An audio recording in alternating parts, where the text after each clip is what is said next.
Hi, welcome everyone. I'm really excited to be here with you today.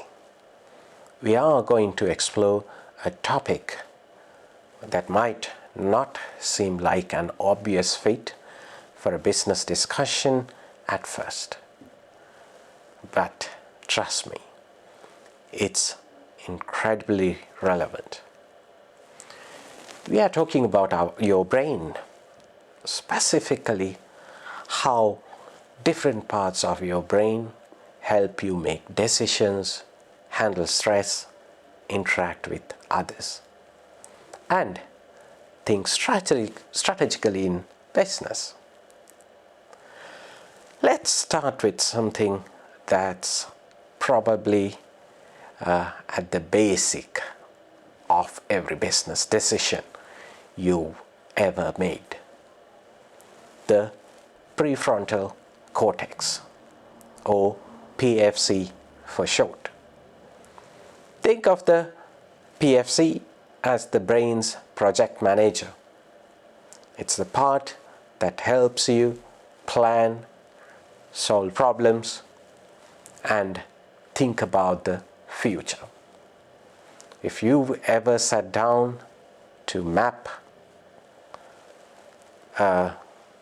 out a business strategy, weigh the risks of a new investment, or just to try to decide which task should come first in your day, that's your prefrontal cortex at work. The PFC is like your internal GPS when you are setting goals. It helps you navigate through all the options and obstacles to find the best route to success. In business, where every decision can have big consequences, having a well-functioning prefrontal cortex is like having a superpower.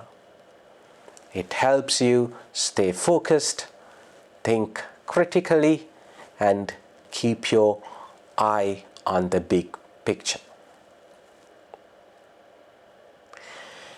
Now, let's talk about the amygdala. This little part of your brain is all about emotions, especially the ones that kick in when things get stressful, like fear or excitement. Imagine you're about to pitch a big idea to your boss or a potential client. You feel that rush of nerves, right? That's your amygdala reacting to the situation. But the amygdala isn't just about stress.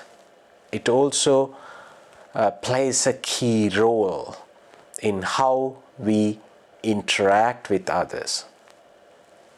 Whether you are negotiating a deal, managing a team, or trying to gauge how someone feels during a meeting, your amygdala is helping you read the room.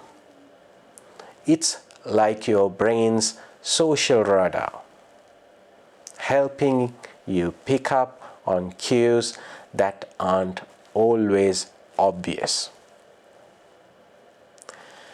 Next, there's the hippocampus.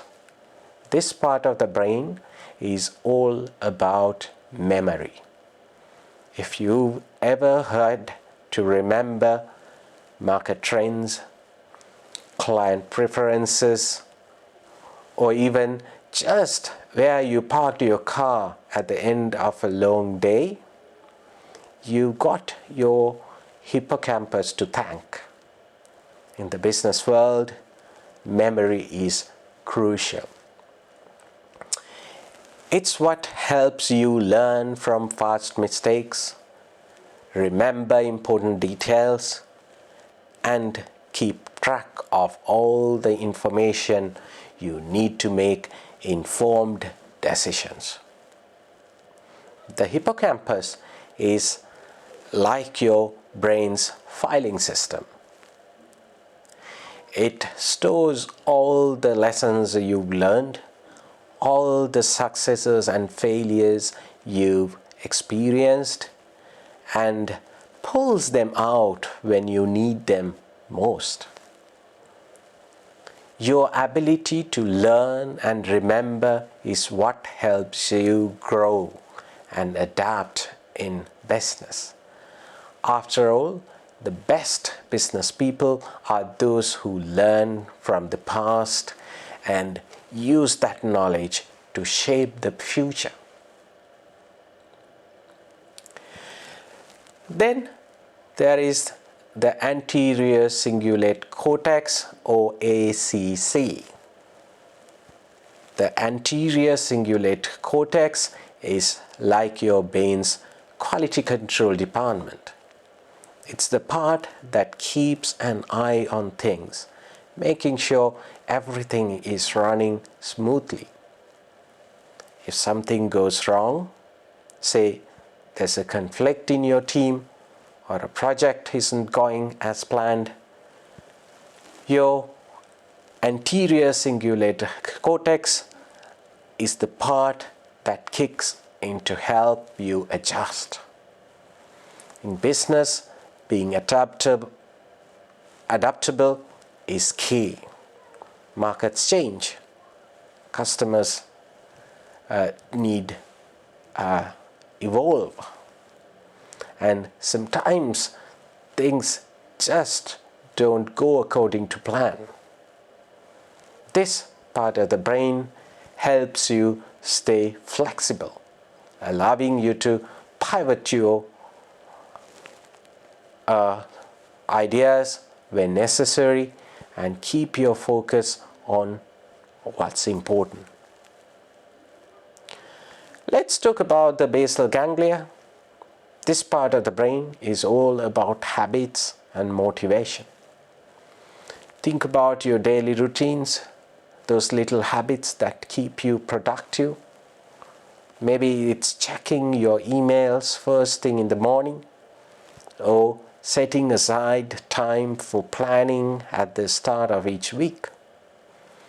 Those habits aren't just random. They are driven by your basal ganglia. Habits are powerful in business because they free up your mental energy for more important tasks.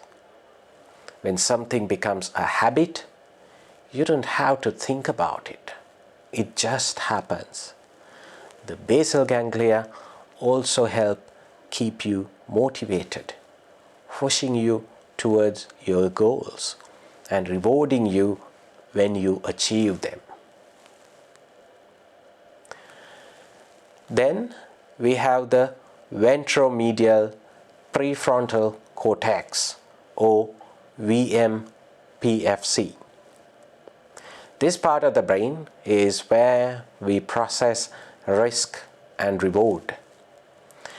In business, it's not enough to just make decisions. You need to make the right decisions that align with your values and goals. This part of the brain helps you weigh the potential rewards and risks of any given choice, helping you stay true to what matters most. So this ventromedial prefrontal cortex is also the part of the brain that helps with ethical decision making.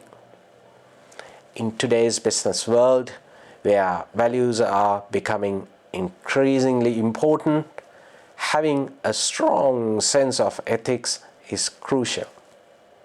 This part of the brain is your brain's moral compass.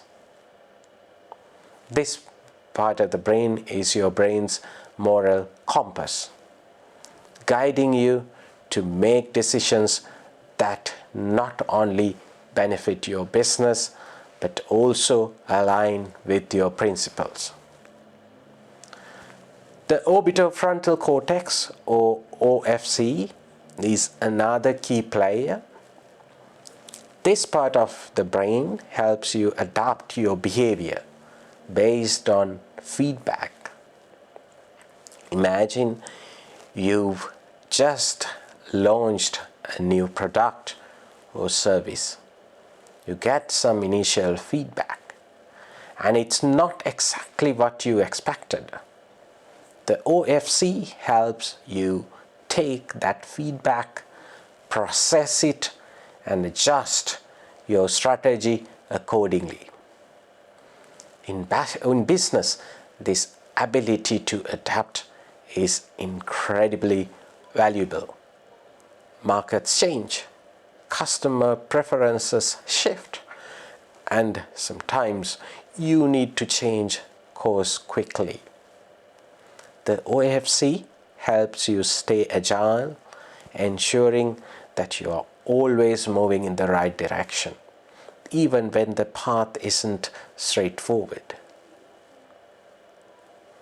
Finally, there's parietal cortex. This part of the brain is all about numbers, spatial reasoning, and attention. If you are working on financial forecasts, analyzing data, or even just managing multiple tasks that require attention to detail, your parietal cortex is in charge. In business, these skills are essential. Whether you are budgeting for a project, analyzing market trends, or planning your next move, the parietal cortex helps you stay sharp and focused. So, why does all this matter? When you understand how your brain works, it can give you a real edge in business. When you know which parts of your brain are involved in decision making, emotion, and strategy, you can develop practices that enhance these functions. Maybe that means taking time to practice mindfulness to improve your emotional regulation, or challenging yourself with complex problems to strengthen your prefrontal cortex. But it's not just about you. As a leader, understanding the brain can help you better connect. And when you connect better, it'll motivate your team. When you understand what drives people's decisions and behaviors, you can create a work environment that brings out the best in everyone. So, your brain is an incredible tool that, when understood and nurtured, can significantly enhance your business acumen. By recognizing the roles these different brain structures play, you can improve your decision making, sharpen your strategic thinking, and lead with greater insight and empathy. Thank you for spending this time with me today. I hope you found these insights useful and that they'll help you in your journey to becoming an even more effective business leader. Now, I'd like to open the floor to any questions or thoughts you might have. Let's speak.